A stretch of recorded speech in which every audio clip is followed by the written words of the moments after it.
¿cómo estás? Yo me llamo Orfa y en esta ocasión vengo a platicarte acerca de el primer bestseller de literatura juvenil.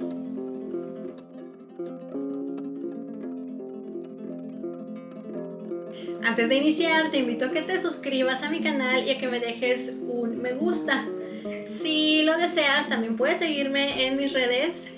TikTok lo actualizo diariamente con contenido de cultura general, de lectores y de escritores. Te va a gustar. El tema que nos trae hoy aquí es este primer gran éxito de ventas dentro de la literatura juvenil con un libro que ni siquiera fue escrito para jóvenes. Un bestseller o un éxito de ventas en el sector editorial es un fenómeno que todos los escritores quisiéramos tener en algún momento de nuestra vida. Sin embargo, son tantos los factores que intervienen para que esto suceda que son pocos los libros que pueden llegar a esta categoría. Pero como te comentaba, vamos a hablar del primer éxito de ventas editorial en literatura juvenil y para esto vamos a trasladarnos a Francia, específicamente al año 1900. Vamos precisamente a la Belle Époque. En ese momento, Francia ya era una potencia colonialista con gran crecimiento en las industrias de acero, metalurgia, electricidad, automotriz, textil, etc. Además del gran crecimiento económico, París era considerada la capital mundial de la cultura. Como en ese momento Francia tenía uno de los gobiernos más izquierdistas de Europa, se aprobaron leyes que garantizaban la libertad de religión y la separación total de la Iglesia y el Estado, lo cual ampliaba las libertades de la población en general. También en esta época se inauguró la línea 1 del metro de París y se celebraron los segundos Juegos Olímpicos en París.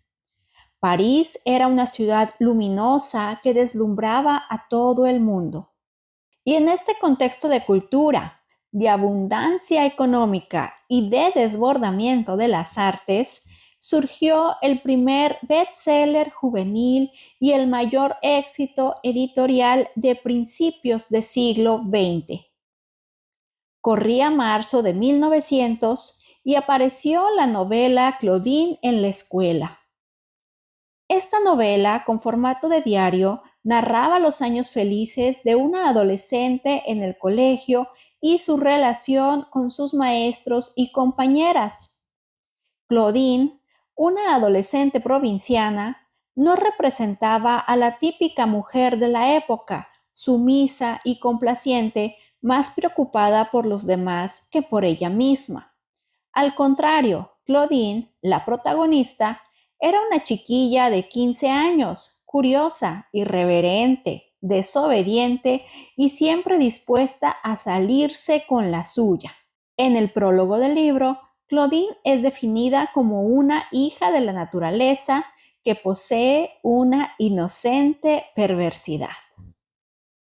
Claudine era la primera adolescente del siglo, rebelde, mal hablada, astuta, imprudente y arriesgada en cuestiones eróticas, sorprendida y desencantada a la vez ante el descubrimiento de lo que significaba convertirse en mujer.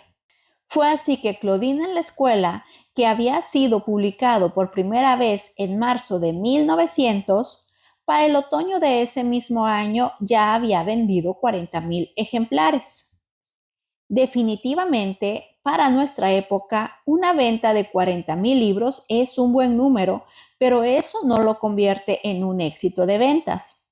Sin embargo, hay que tomar en cuenta la densidad poblacional de Francia en aquella época y que si hoy el libro no es un artículo de primera necesidad, en aquellos años era un verdadero lujo al que muy pocas personas podían acceder. Los lectores se volvieron locos por adquirir Claudine en la escuela y la rareza del fenómeno radica en que, Aunque no se había escrito como un libro juvenil, fueron los lectores jóvenes los que más se acercaron a esta lectura, movidos por la curiosidad, el morbo y por la motivación de leer sobre temas que no se tocaban en el hogar, en la escuela, ni en ningún otro espacio. Además de ser un éxito editorial, Claudine se convirtió en una saga. Surgieron así 4 títulos. Claudine en la escuela fue el primero, después Claudine en París, Claudine se casa y Claudine se va. Además, se hicieron obras de teatro y muchos textos al respecto. Y no solamente hubo este éxito editorial, sino que se convirtió en un gran éxito de marketing. Había ropa de Claudine, tazas, pósters, accesorios de todo tipo, todo lo que te puedas imaginar, porque Claudine se convirtió en una gran moda y causó un revuelo tremendo. Todo mundo quería leer las aventuras de Claudine, todo mundo estaba comprando el libro y todo mundo quería asumir cualquier cosa que tuviera la palabra Claudine impresa. Claudine representaba al adolescente salvaje que toda chiquilla quería ser, libre de ataduras impuestas por la familia y la sociedad conservadora de la época. ¿Y quién estaba detrás de este gran fenómeno? Henry Gautier Villar, parisino de 41 años, periodista y crítico musical, toda la vida había querido ser escritor y se dedicaba tanto a la ficción como a la no ficción. Este hombre, también apodado Willy, estaba consciente de que su talento literario no estaba a la altura de los grandes escritores de la época, ni de cerca, pero eso no lo desalentaba en su afán de ser reconocido entre los escritores importantes de aquellos años. Willy escribía tanto ficción como no ficción, y teniendo claro sus pocos alcances en la literatura, le pedía a amigos suyos que sí escribían bien que corrigieran sus obras. Incluso llegaba al grado de contratar escritores para ponerlos a escribir obras que después él publicaría como propias. Era un secreto a voces que Willy tenía esas prácticas que rayaban en el plagio, si no es que caían en él, pero su personalidad cínica y desenfadada no se veía desalentada en la búsqueda del éxito literario. Se dice que poco antes de la publicación de Claudine, Willy afirmó que su siguiente libro era una niña envuelta en un lazo rosa traída por la cigüeña. Clara referencia a que la protagonista de su siguiente libro era mujer o a que la autora era mujer. Pues bien, Claudine en la escuela fue el primer gran acierto de Henry Gautier Villar. Pero, ¿cómo era posible que un escritor sin talento, plagiario y sin conocimiento de técnicas literarias hubiera escrito el primer gran éxito editorial del siglo XX? En ese año, en 1900, Willy tenía una joven esposa a quienes todos conocían como Colette. Sidonie Gabrielle Colette era en ese momento una joven hermosa y atlética de 27 años. Ella nació en 1873 en Saint-Sava, en la región de Pissay, en la Borgoña francesa. Sidonie, la madre de Colette, que compartía el mismo nombre con ella, era una mujer culta que decía estar adelantada 300 años a la mentalidad de su época. Sidonie enseñó a su hija Colette a leer y escribir y siempre le estuvo alentando a absorber todo el aprendizaje que le fuera posible. Esto es algo muy digno de ser mencionado si tomamos en cuenta que la educación de las mujeres de la época no se consideraba algo necesario ni mucho menos algo importante. Cuenta Colette haber tenido una infancia feliz en su pueblo en Pissay, ya que tenía la naturaleza totalmente a su alcance y a la vez tenía acceso a la educación gracias al colegio al que acudía y que al parecer disfrutaba sobremanera. Colette adoraba su entorno, su escuela, la amistad con sus compañeras, el bosque que la rodeaba y la gran biblioteca que había en la casa de su infancia. La familia de Colette podía vivir con comodidades gracias a que Sidonie había tenido un primer esposo quien le había heredado toda su fortuna. Al casarse por segunda vez con el padre de Colette, Sidonie puso todo su dinero en manos de su nuevo esposo. Desafortunadamente, el padre de Colette resultó tan mal administrador que la familia cayó en desgracia cuando Colette tenía 18 años. Y así tuvieron que abandonar el poblado, la casa y la gran biblioteca que tanto amaba Colette para irse a vivir a la casa de un hermano de ella. Esta fue la primera vez que a Colette se le rompió el corazón, y esto se percibe a lo largo de toda su obra, pues siempre habla con gran añoranza de su pueblo natal, la naturaleza, su casa y la biblioteca que tuvo que abandonar. Un año después, cuando solamente tenía 19 años, Colette se casó con Henry Gautier Villar, a quien le contaba de aquellas aventuras y de los jugueteos que había tenido con sus compañeritas en el colegio. Y cuando digo jugueteos, tú sabes a lo que me estoy refiriendo. Henry Gautier Villar, alias Willy, se entusiasmaba tanto con estas historias que convenció a Colette de escribir una novela contando una mezcla de ficción y de realidad en la que plasmara su infancia y su adolescencia en el colegio. Fue así que surgió Claudine en la escuela. Colette empezó a escribir poco después de cumplir los 20 años y cuando tenía 27 fue cuando aparecieron los libros de Claudine. Fue tal el éxito del primer título que Willy la presionó para que siguiera escribiendo la saga completa de libros que él firmó con su nombre.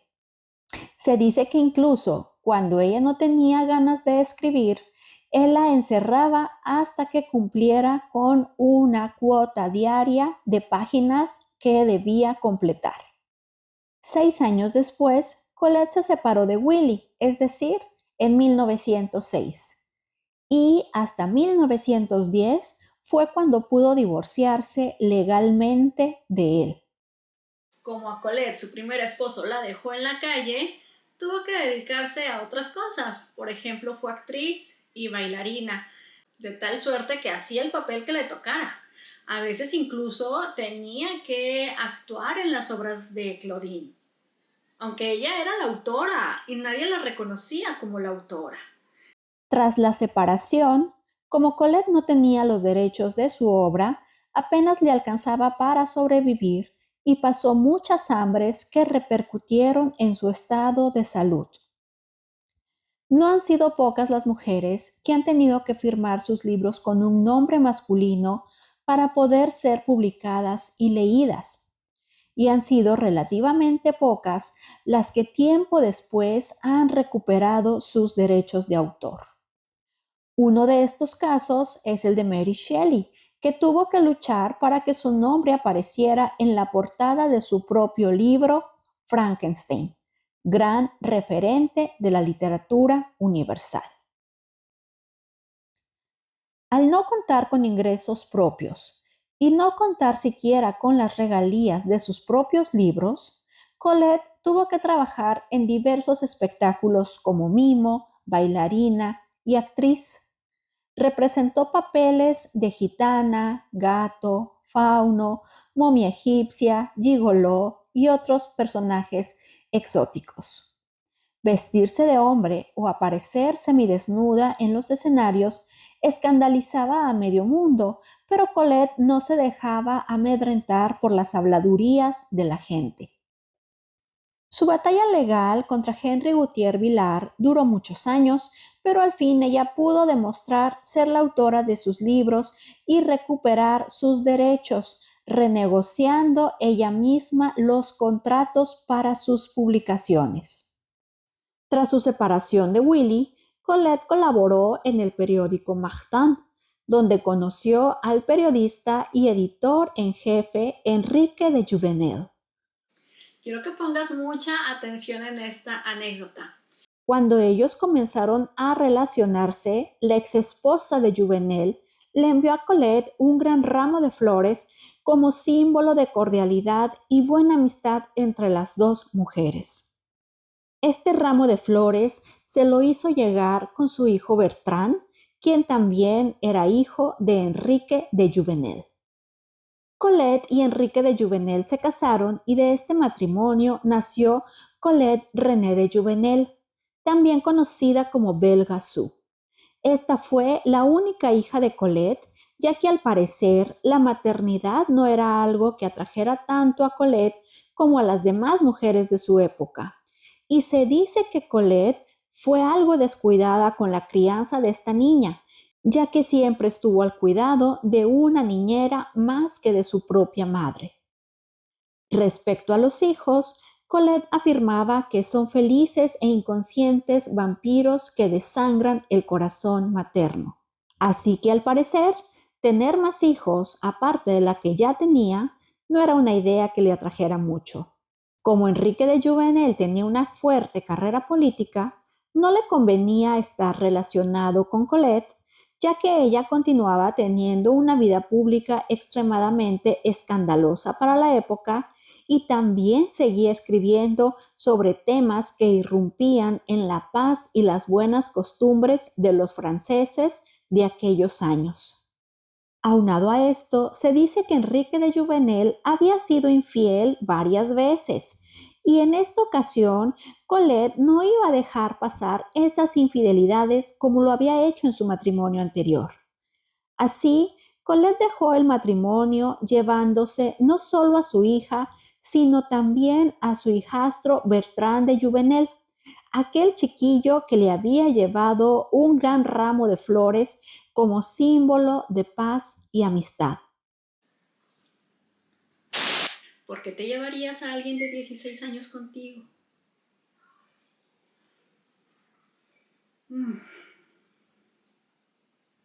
Las leyes de protección al menor no estaban tan claras, al parecer. Cuando Colette se llevó a su hija y a Bertrand, Bertrand contaba solamente con 16 años.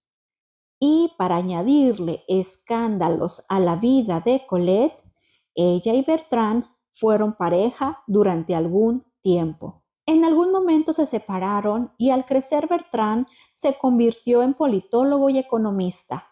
Fue uno de los grandes intelectuales franceses que siguen siendo referencia hasta la actualidad. En sus memorias cuenta cómo ese día que vio por primera vez a Colette al llevarle el ramo de flores, quedó deslumbrado ante la escritora y que los años que pasó con Colette fueron de los más felices de su vida. En 1925, a la edad de 52 años, Colette conoció a Mauricio Goudequet, corredor de perlas y diamantes, con quien se casó 10 años después, en 1935. Ahora sí, Colette vivía en la opulencia, disfrutando por fin aquello por lo que tanto había trabajado, y su riqueza era tal que a partir de 1938 comenzó a vivir en el Palacio Real donde permaneció muchos años. Actualmente hay una placa en la casa que Colette habitó y también existe la Plaza Colette, un rincón precioso de París que está justo frente al Palacio Real y el Teatro Francés. Uno de sus vecinos en esta época fue el escritor, pintor, crítico y cineasta Jean Cocteau, con quien Colette entabló una estrecha amistad. Jean Cocteau repetía mucho una frase que atribuía a Colette: «Soy una mentira que dice siempre la verdad». Colette nunca estuvo conforme con todas las vidas que había vivido y siempre buscó incursionar en áreas en las que no tuviera ningún conocimiento. Por ejemplo, a sus 60 años, Colette abrió un salón de belleza atendido por ella misma en una bata blanca, en el que vendía productos con su firma y atendía a sus clientas maquillándolas con la intención de embellecerlas. Para fortuna o desfortuna de Colette, ella no tenía ningún talento en cuestiones cosméticas y sus clientas salían del local viéndose peor que como habían entrado. Así que este salón de belleza fue uno de los pocos fracasos de Colette. Dejando de lado eso, Colette siempre estuvo destacando en el área en la que sí tenía talento, es decir, en el arte. Entre sus mayores logros podemos destacar obviamente su obra, ya que produjo casi 80 volúmenes entre ficción, memorias, teatro, periodismo, diarios y correspondencia. Y se dice que aún hay obra de Colette que no ha salido a la luz. Fue pionera de la emancipación de la mujer, ya que al ver cómo la fortuna de su madre se había despilfarrado por dejarla en manos de un hombre, decidió convertirse en una mujer independiente que sabía negociar sus propios contratos editoriales y manejar su propio dinero. Rompió con los roles de género al no amoldarse a la figura femenina de su época, desdeñando la maternidad, las labores domésticas, el encierro que implica tener un buen nombre y la reputación de ser una mujer de buenas costumbres. Todo eso lo dejó de lado. Ella tuvo todos los esposos y amantes que quiso. Fue abiertamente bisexual y en su obra trató temas totalmente transgresores para su época. Por ejemplo, la idea de que el género de una persona no tiene forzosamente que corresponder a sus características corpóreas y que las mujeres también son capaces de desear, buscar y dejarse guiar por el placer. Como apunte, Colette fue una de las primeras escritoras en escribir acerca de la anorexia y en hacer sátira de los orgasmos fingidos, temas que no le eran permitidos a la mujer de su época. Siendo una mujer completamente hedonista, no es de extrañar que Colette sintiera más afinidad con las actrices, artistas y cortesanas que había frecuentado en su juventud que con las mujeres de sociedad que vivían de sus asignaciones. Colette respetaba a las emprendedoras que satisfacían sus necesidades por sí mismas y que podían vivir sin pareja estando a la vez plenamente satisfechas. Esto permea también a su obra, como con Leah y Charlotte, cortesanas maduras en su novela Cherie, cortesanas que por sí mismas administran sus fortunas ganadas por su propio esfuerzo. Colette describe a los personajes que incluso la sociedad actual no quiere ver: hombres afeminados, muchachos perdidos, trans, mujeres deshonradas y todo aquello que no encaje con la mentalidad tradicional de derecha. Respecto a escribir, Colette decía: te permite nutrir tanto el estómago como la mente.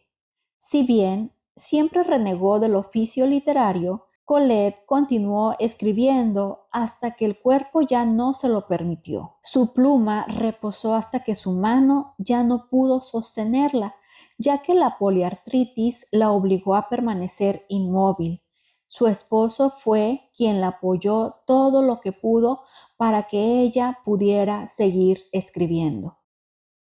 Fue nominada al Premio Nobel de Literatura en 1948 y en 1953 fue elevada a la dignidad de Gran Oficial de la Legión de Honor. El año siguiente, Colette falleció y aunque la Iglesia le prohibió tener un servicio funerario religioso, la República le organizó un funeral nacional otorgando por primera vez honores militares a una mujer.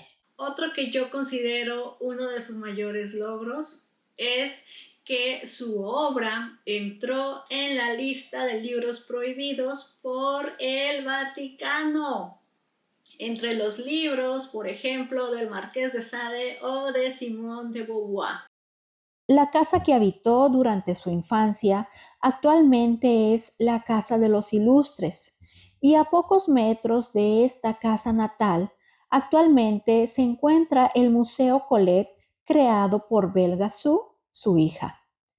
Este museo tiene parte del mobiliario de la escritora, algunos de los objetos que coleccionaba, galerías de fotos y demás enseres personales. El Museo Colette es el primer museo conceptual de la historia.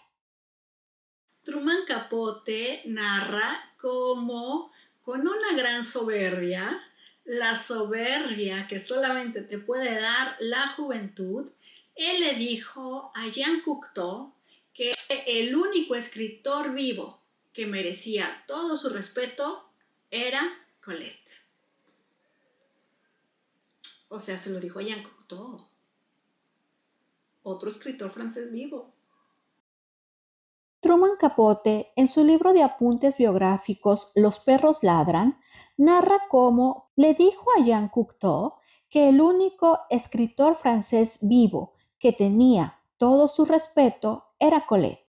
En este relato, Capote mismo se sorprende por la audacia de su comentario a pesar del gran escritor francés que tenía enfrente. Jean Cocteau, lejos de ofenderse, se ofreció a concertar un encuentro entre Truman Capote y Colette, dándole a éste las indicaciones de que solo podría abordarla durante pocos minutos, ya que debido a su edad avanzada y a su enfermedad, Colette ya no se levantaba de su cama y era en su recámara donde lo recibiría.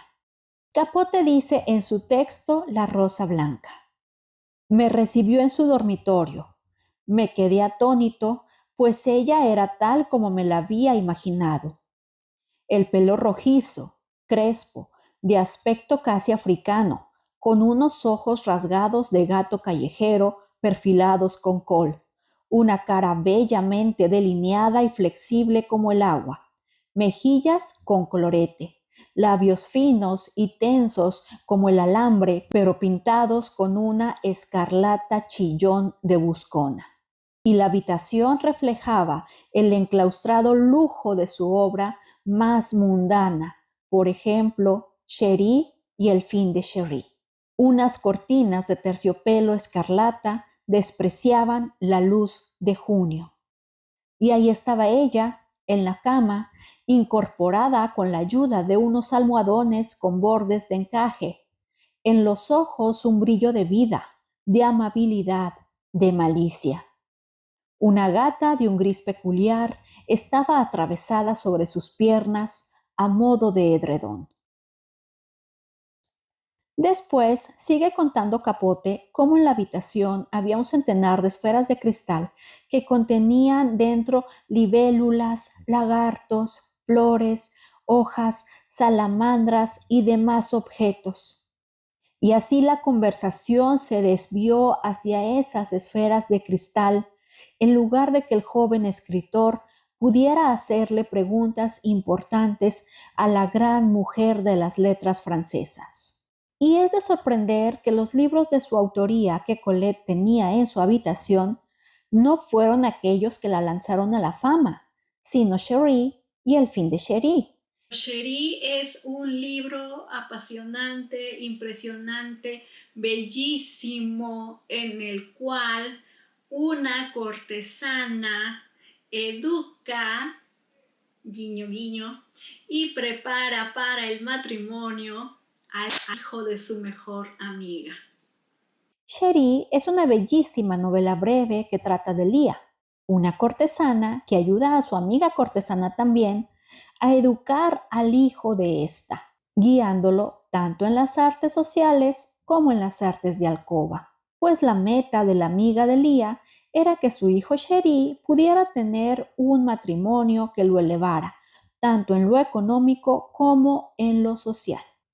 Así es como Lía, Una cortesana madura y experta se lleva al muchacho guapo y silvestre a vivir con ella para instruirlo en las artes antes mencionadas. Y cuando Cherie, el joven aprendiz, se compromete con una bella joven de alta sociedad, Lia se descubre amando a Cherie con toda el alma. Te invito a que te inscribas en mi club de lectura El Breve Amor, donde leemos 8 novelas de amor, 8 novelas breves que representan el amor en la literatura universal. Este ciclo de lectura solo lo doy una vez al año, por supuesto, en febrero, porque ese es el mes del amor. Y como en esta ocasión iniciaremos casi a final de mes, estás a tiempo de inscribirte. No es necesario que tengas estudios literarios. Lo único que necesitas es que te guste leer y que quieras compartir con un grupo tus emociones y descubrimientos de cada lectura. Este es mi club de lectura que más me emociona y espero que puedas integrarte con nosotros. Manda un mensaje a mi WhatsApp y alguien de mi equipo te va a responder para decirte cómo ingresar. Y quiero cerrar este video con 2 frases. La primera es una frase hermosísima de Jean Cocteau refiriéndose a su vecina y amiga Colette. Fue capaz de recoger nuestro pobre barro humano y hacer con él burbujas iridiscentes. La segunda frase es de la propia Colette y creo que con esta oración ella describe muy bien su vida completa. Cuando mi cuerpo piensa, mi carne se llena de alma. Y si ya llegaste hasta aquí en el video, te agradezco mucho y te invito a que te suscribas y me dejes un like. También te invito a seguirme en mis redes sociales. TikTok lo actualizo diariamente con tips de lectura, de escritura y de cultura general. Una vez más te agradezco y te espero por aquí el siguiente martes. Besos. Bye.